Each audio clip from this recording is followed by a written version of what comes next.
छठ पूजा यानी कि भगवान सूर्य की पूजा। भगवान सूर्य की पूजा इसलिए क्योंकि ऐसा कहा जाता है कि दीपावली के दिन ही भगवान सूर्य का जन्म हुआ था और हम हिंदुओं में जन्म के छठे दिन छठी मनाई जाती है। इसीलिए भगवान सूर्य की पूजा और उपासना छठी के दिन की जाती है।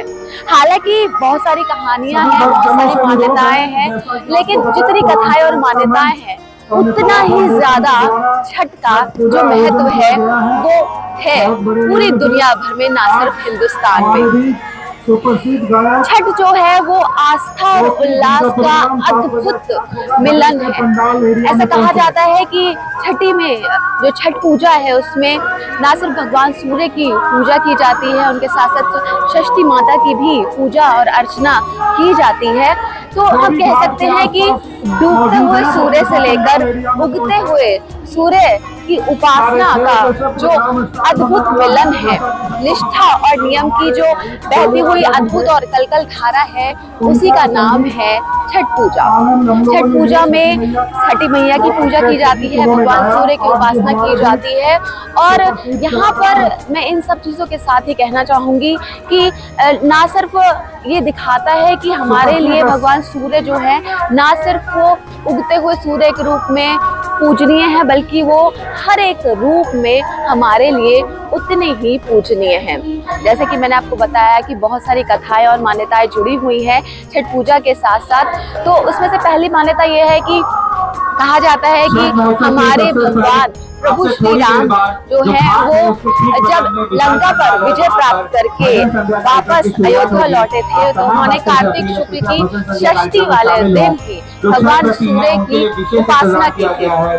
तो अब जब भगवान खुद पूजा कर रहे हो, अर्चना कर रहे हो भगवान सूर्य की, तो ऐसे में जो प्रजा है वो आखिर कैसे पीछे रह सकती है। तो उसी दिन से कहते हैं कि वहां पर लोगों ने भगवान सूर्य की उपासना और व्रत रखना शुरू कर दिया और तभी से ही छठ पर्व की शुरुआत भी हो गई।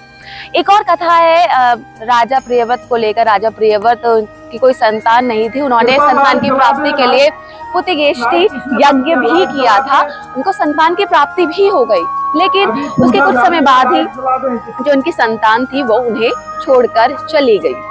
तो इससे जो राजा प्रियव्रत थे वो बहुत ज्यादा दुखी हो गए, बहुत ज्यादा परेशान हो गए, अपने प्राण त्यागने के लिए वो आगे बढ़ ही रहे थे कि तभी जो छठी माता है वो आती है और वो दर्शन देती है और वो कहती है कि अगर तुम मेरी पूजा करते हो, मेरी उपासना करते हो, तो तुम्हें पुत्र की प्राप्ति हो जाएगी। तो कहते हैं कि उनको पुत्र की प्राप्ति हुई, तभी से छठ पूजा का जो पर्व है ये बनने लग गया। तो छठ का जो पर्व है बहुत ही ज्यादा इसकी जो है महत्व बहुत ज्यादा है, उसकी आस्था बहुत ज्यादा है, जिसमें दीपावली के बाद से ही जो भक्तगण हैं, जो श्रद्धालु हैं, वो इसकी तैयारियां शुरू कर देते हैं और करे भी क्यों ना, क्योंकि जरा सी चूक के लिए भी इसमें जगह नहीं होती है। जरा सी चूक भी उनकी पूरी की पूरी मेहनत पर पानी फेर देती है। इसलिए अपनी तरफ से जितने श्रद्धालु हैं वो छठी माता को प्रसन्न करने के लिए कोई भी जो कोताही है वो नहीं बरतते हैं। और आज आप देख सकते हैं मैं इस घाट पर हूँ, यहाँ पर अद्भुत संगम देखने को मिल रहा है। सभी श्रद्धालुगण यहाँ पर देखिए किस तरह से मौजूद हैं।